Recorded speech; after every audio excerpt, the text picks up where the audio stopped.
governor says that the RS 2000 notes will continue to be legal tender. In other words, he's saying he's going to allow the notes to remain there just a little while longer because there's nothing they can do because the money is being destroyed, but at the same time, they're still waiting for some note to primarily issue itself out there where they will be able to replenish money.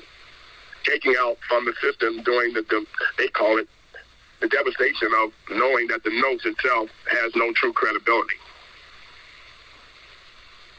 But all the central banks are well aware that these notes have been around now for centuries. Everyone has been very much centralized to a point where they have synergized in a manner where they all agree that these notes has never had any ability to claim credit. Neither have they ever had any credit. Neither are they going to ever receive any credit. And one of those notes just so happens to be the dollar. It was a note. Everyone here knows, and for some strange reason, everyone believes that all notes have dead presidents and they have a would-be so-called amount that's tied to them. That may be so in your world of living, your world of being able to understand the system, but that's not how it works. So whether you put someone like a Hampton or even an Abraham Lincoln or George Washington on something you might call a note of value, it still has no credibility in a system whereby this is a global international world system where no one will ever value some one person with no would-be huge, large value of more than $8 billion. No one individual would ever be given that kind of credit. And even though you have people like Mr. Arnott, you have people like Mr. Gates, you got people like Mr. Bezos, you got people like Mr. Musk, and they're claiming this so-called billion dollar value on themselves. Whereby knowing that there is 8.5 billion people on the planet. Not even realizing that that could well be 800 billion people. And that 800 billion people would have to at least have an $800 billion value tag on their heads. The United States of America understands that number system well. They've been playing this number system now for at least 250 years of its own admittance to being part of a system that has been around now for over 1,000 years. Stay with me. The United Nations, you know that I always bring clarity to everything that's going on the planet. For the simple fact that we have to all understand that we, again, will either agree or we will disagree. By having us come to a conclusion that we're going to disagree, it will bring on war. No peace will come from those that disagree. War. And when speaking of the number system, wow. This number system brings on war upon war upon war because it begets hate and hate begets hate. And everyone begins to find themselves so angry because they recognize the fact that they are only one of the numbers of the 8.5 billion people on the planet that at least gives the world an $800 billion credit value. And even though now we're looking to all of the areas that's claiming to be God's people, how they became to be God's people is the question. Because Israel right now has just now done something on a Monday, which was yesterday for them, and today for the U.S. of A. They have claimed to do nothing more. Help us out, Mr. Thomas Benjamin Netanyahu. They have reached a so-called last-minute agreement with all of the parties in which they are surrounded by in a so-called would-be city, in a so-called would-be nation that is of God's people, Jews, who fly the flag. They fly it proudly. Some starred blue, white flag, a Star of David, the one who numbered the people and set off a catastrophic would-be so-called doomsday destruction for the whole entire universe. But they claim to, at the last minute, pass a budget vote. A budget vote. Budget. Just as America is claiming that it will pass a budget vote. Budget. Even though America is calling it from time to time, jumping from one exclusive statement to another, based upon some debt selling, they are actually truly sitting down talking and calling it a budget plan. Here we have two exclusive nations, excluded from one another, but at the same time, they are the exact same system working in collusion with one another to claim this would-be so-called budget in which it will once again use to harass and control and at the same time interfere with all of the nations around them and their sovereignty. God Almighty, I am here to clear all of this up, United Nations. I'm only here for that. I know I am one individual, and you classify me as a Negro, African American, black man, whatever. I really don't care. That's your business. But I'm here for the entire universe that I might be able to clear up all the ignorance of all the so-called would-be great leaders that you've had and you're going to have. God Almighty. They simply can't do what I'm doing right now. Even again, as I said last night on the USA call to the United States of America, that was a call given in their honor of respect, credibility of who they say they are, but have not yet proven it. I said to them just last night that they must realize they have to. They don't get a choice. That everything that's going on this planet now is actually an attack upon sovereignty. But this sovereignty does not come from man. It did not come from the United States of America. It did not come from Israel, in which they got together back in the 1940s to represent both each other as some so-called finding true nations of a bunch of people that it claimed were rich people, wealthy people. And after finding out that these wealthy people could not even fund a war that they classified to be World War II, still to this day have disqualified every nation on the planet of who or who was not the ones that had victory in World War II.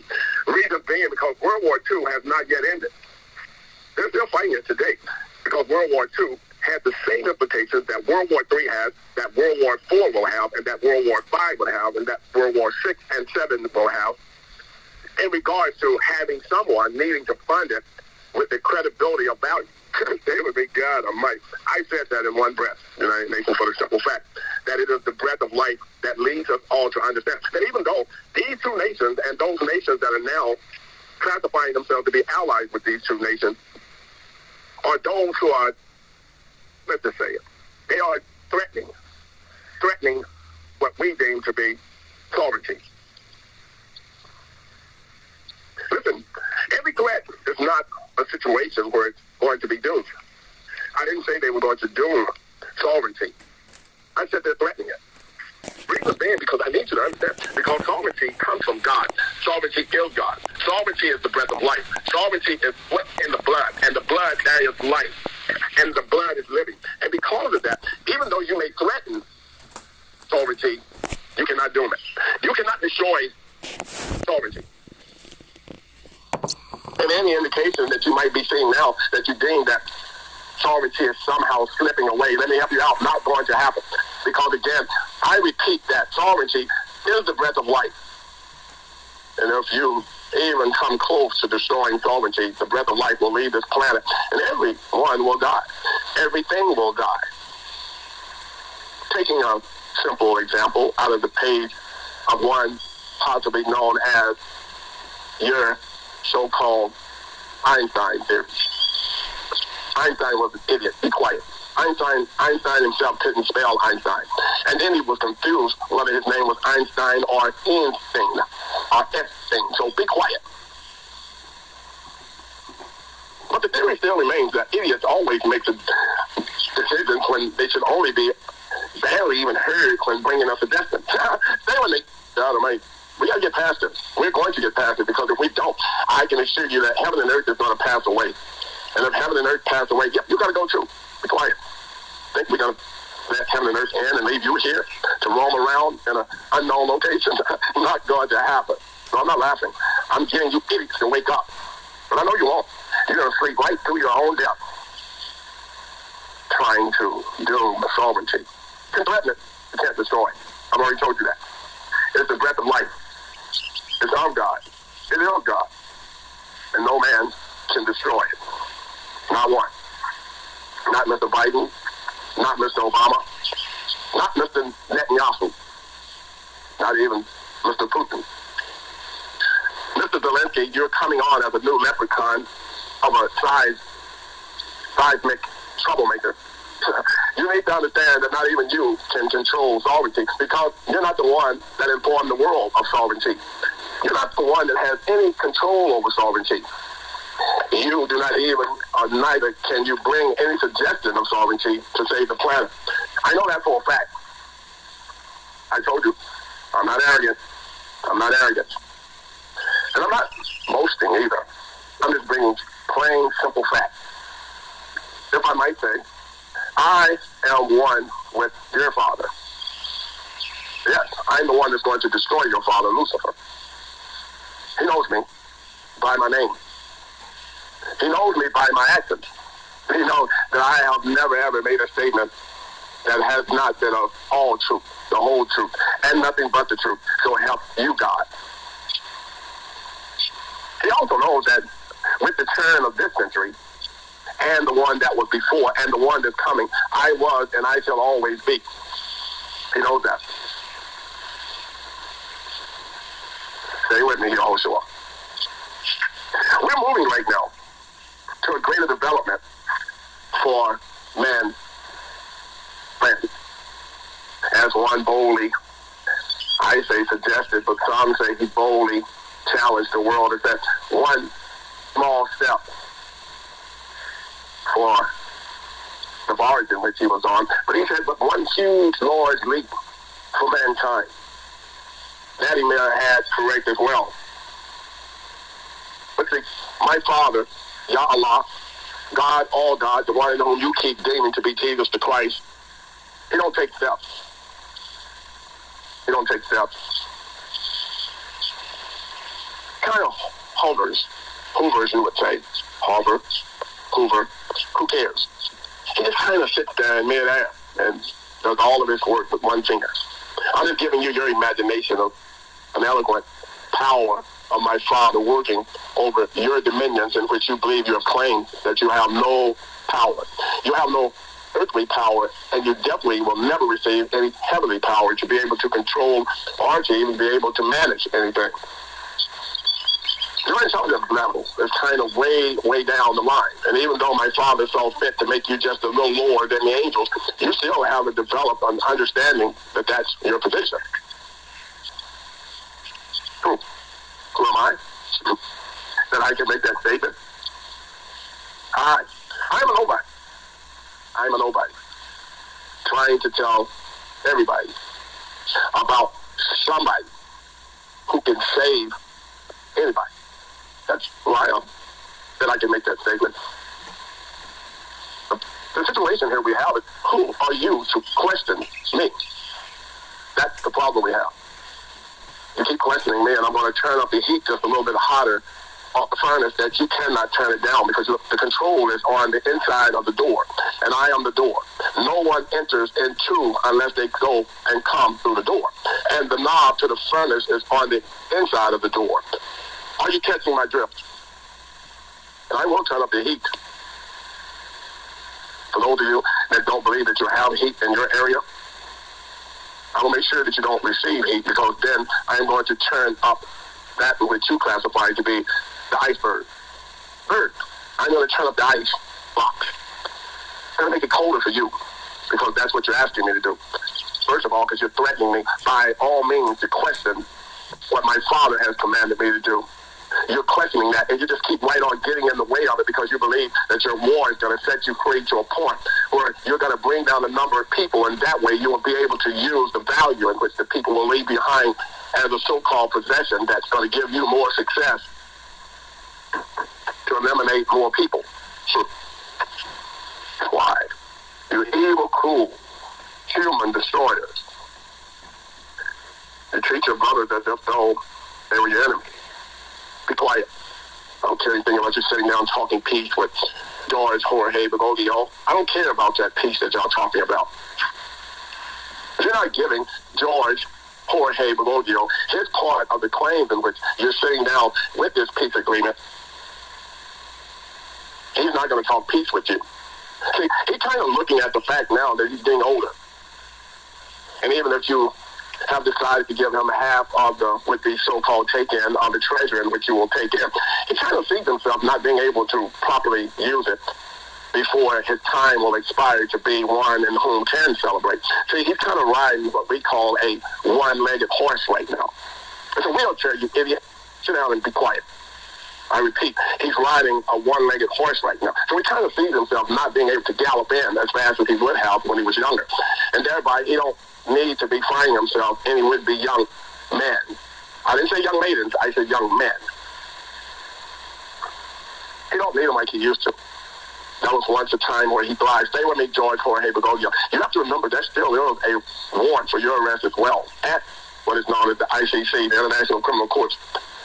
It's still a warrant out for you. And Elizabeth has gone on now. She moved out from under her warrant for her arrest. She's moved out from it. Well, let's just say right now she's sitting in my father's hands, waiting to see what's going to be her final judgment. You still have the opportunity to fix it. They have a song down south, say, fix it with Jesus. You might want to fix it with them right about now. Stay with me. I must warn you to threaten me as you have tried that for this generation, and this is a song down south as well, I just might be the only Jesus that this generation will ever see. This is the last generation, though. So I can tell all of them that's in this last generation, if you don't open your eyes and see Jesus now, you are going to be doomed because you will never see him. And it says that those are the eyes that never get to see Jesus. It means that they've made their way, you got it, to hell. At 40. A world of corruption. Everyone refuses to recognize the world of corruption. However, the latest date shows that those who do never recover.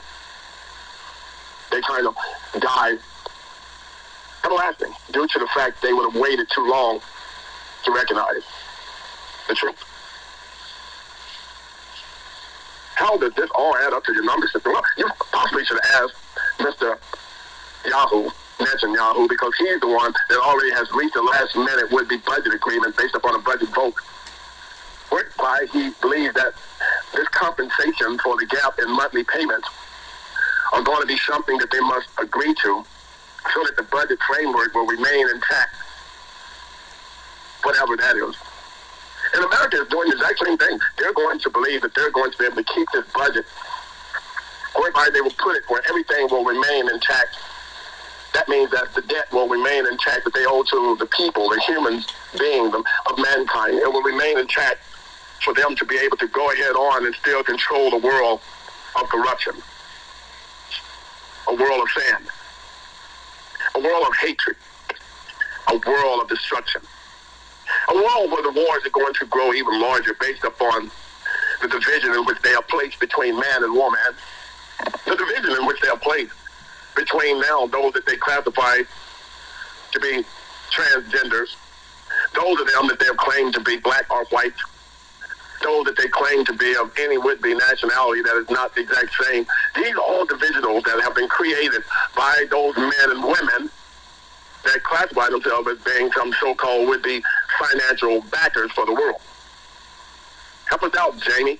Where are you at when I need you to speak up? Because right now, you must understand that all of the feds are the federal ones that are coming from the Federal Reserve right now, and they are reserving the right to tell the truth at some moment whereby they themselves are going to do nothing more than try to save themselves.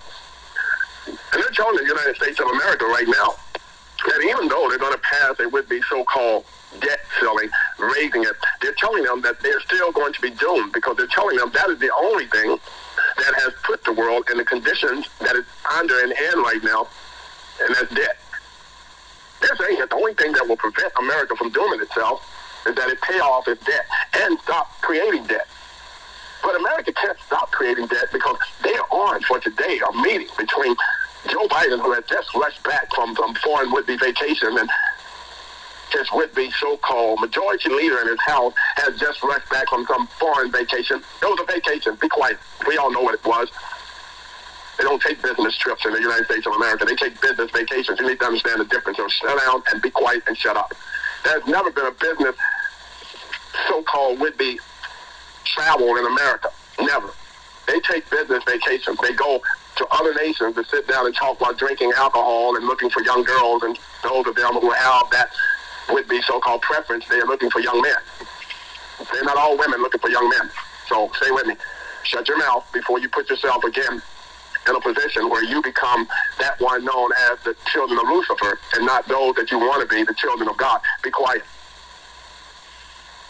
It's my world, yeah, and you're living in it. So let me finish my discussion with you. And then I'll turn the world back over to you so you can do what you do best, destroy it. Be quiet. I got you. I understand. You would rather argue than listen to the facts of what's going to happen to you. But just because you're arguing your fact doesn't mean that you're not going to be destroyed. Keep that in mind.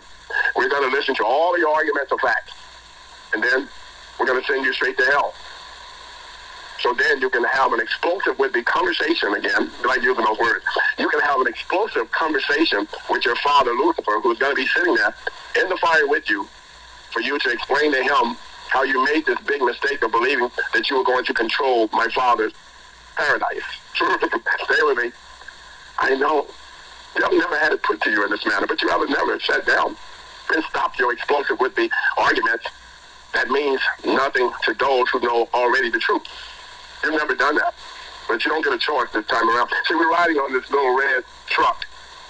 This little red truck, and it says, rise and shine. It came in from the ranch, carrying nothing more than a bunch of would-be flowers. I call them flowers. You call them daisies. Stay with me. God Almighty. It's my home, not your home. I know what I'm talking about. Stay with me. Right now, the world is going through, again, an explosive moment.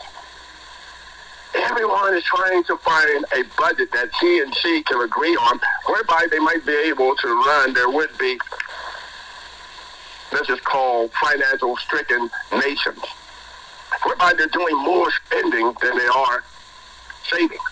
And at the same time, they're spending money in which they borrowed. But no one can truly tell each other where this borrowing source is at. The feds in the U.S. says that the U.S. is doomed to more bank bailouts unless Congress makes key reform. One of those key reforms that they're saying that the U.S. of A must make, I'm going to say again, is something that is known as stop the debt. No more loans. But you're asking for another loan. They say that Congress should require U.S. banks to fund themselves with more equal would be from shareholders and less debt. Let me help you out. Shareholders, U.S. of A, I need you to hear this on the United Nations call. The U.S. of A has never had a shareholder. Let me repeat. You have never had a shareholder. Let me help you out, U.S. of A. You will never get a shareholder. Share. That's the word that you keep missing. You keep listening to the word holder, and you believe that you hold all so-called rights to this share in which you are sharing with someone else. Let me help you out with your share. Your share means that it must be every individual on this planet that will be willing. You got it. You're beginning to get it. Boy, I'm loving you. You finally came back to elementary. You finally fell back into your kindergarten with the relaxed seat and began to start listening to learn rather than to think you already got it because you listened to your idiot of a father and mother that had no clue about any number or letter system on this planet. And as they were making those sounds, guggling like some baby, ba, ka, and saying when they wanted to say A, and ba when they wanted to say B, but never being able to recognize the fact that those sounds really doesn't have any meaning unless you're choking. Stay with me. God Almighty. Be quiet. I got this. I got it, Father. I got it. Still here. A doomsday finance system. All of the nations, again, I say, are coming up with new budget plans, and they haven't paid off their debt plans yet. And here goes the U.S. of A in its brilliance of a would-be so-called Federal Reserve System coming out of Minneapolis. It explained to them that they must have less debt and use more shareholders. But the shareholders, again, I say, would be people. But these people have to be in agreement to use their credit, to use their value. And their credit and their value just happens to be those people. And even though when I was in small-time groups of explaining it to many people that came to me back in the early 2000s, even though they came in mid-2000s, 2014, 2003, they came to me in 2008. That would be early 2000. I say mid would be around 2013, 2015. They were coming to me, talking to me about the value and $1 billion value, and I was explaining it to them. And I would ask them the question, well, what is your value? And most of them would say, around that.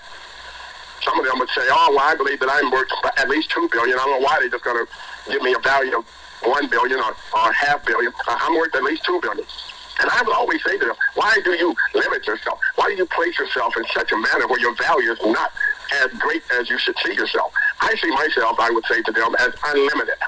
There's no value that you can place on me because my life to my Father is worth more than this world itself. I'm just having some of y'all recognize that because some of you now are sitting here listening to me, United Nations, And you've already placed a limit on yourself. You've already placed a value on yourself. Most of you, if you just want a few $1 million so you can pay off all the debt you have now, and thereby you can get to start all over, you would say, and live happily ever after. But at the same time, you would have limited yourself to what my Father is giving you and what my Father has offered you. You would be limiting yourself to that, based upon the fact that you are the true shareholders. But the United States of America, in no speech will they explain to you who the shareholders are. And you might be under the impression that shareholders are people like Elon Musk, Warren Buffett, Rupert Murdoch. Those knuckleheads couldn't be a shareholder if they wanted to be. They're too selfish to even use the word share. How can you be a Jeff Bezos riding on a $500 million yacht with some woman who is not your wife, but you're patting her butt as if though you and her have been engaged in this hot sex all night, to be riding on a $500 million yacht while everyone else around the planet is starving, just needing nothing more than $5 or $10 meals on their would-be so-called table for at least one day? You have to understand, a $10 meal on anybody's table right now would at least give them 5 more days to live on this planet, that they might be able to come up with some other solution for another would-be 5 days. It tells me that a man can go without food for 5 days. At least. They say he will possibly only be able to go 6 days without food and 5 days without water. This is a calculation based upon man. And yet still we have a so-called billionaire riding on a $500 million yacht, made from things that he got from the shareholders. That yacht is made of something, and it definitely is not made of his would-be so-called ideal of how he made his billions. Stay with me, people. I'm getting tired of explaining things to you so simple, and then you go back to your would-be Dutch cap sitting in the corner with this Dutch cap saying dumb on the top of a cone hat, where you're sitting in the corner and wanting to come out and express the fact that you're going to celebrate along with Mr. would-be so-called Bezos and his girlfriend, Miss... No, I'm not going to call her name. No, that gives you too much information of his business. No, I don't know it. Sanchez? That ring a bell? You forced my hand. I gave it to you. Leave me alone now. But anyway, you have to understand that when you have these caliber of men that are not even in leadership positions, he's not the president, he's not your vice president, he's not even your secretary of treasury, he's not your House of Representatives majority leader or the minority leader. He's none of those. But you're claiming that he has the ability to ride around on a $500 million yacht while people are starving from less than a $2 meal. A $10 meal like that would possibly put them in a position where they could at least last for another 5 to 6 days without water or food. And he's claiming $500 million. And he's claiming, or you're claiming, that he's one of the shareholders. Who is he sharing with? I rest my case. United Nations, when you come to the Universal World Court, you better come with more than some typed up paperwork that you typed up to try to convince the world that you have the law in which the rule of law of this land has to be somehow exercised by the right, that you are such an idiot to believe that you have the ability to enforce the law when you don't even truly understand the law. Meantime, go right ahead. I heard your judges. I know they sided with you. I wonder why. You're right. They also are not the shareholders. They don't even have the ability to be shareholders according to the laws in which they so sign as an agreement that they share something known as a title of nobility. They don't even have the right to own land. They don't even have the right, you got it, to hold any would-be official offices. I know, but where are they at? They're making decisions for those official officers. They are also not only making decisions, but all of them come together collectively in something they call the Supreme Court, where they all are claiming to share the rights of the holders, the shareholders, the people themselves, who are being destroyed as we speak. And the numbers are steadily declining, but at the same time, on the other side, it's inclining. It just so happens that the inclining numbers are not so knowledgeable of what you're doing. And they become those that you have to start all over again of expressing some ignorance of theirs to be elementary to the whole entire system. But you better believe I'm going to be here for a while, and I'm going to educate them. I'm going to bring them up to what you say, to where we're at right now. And they're going to eliminate you in a matter of days. Prepare yourself. Meantime, time for us to take a short break. Thank you, Joshua.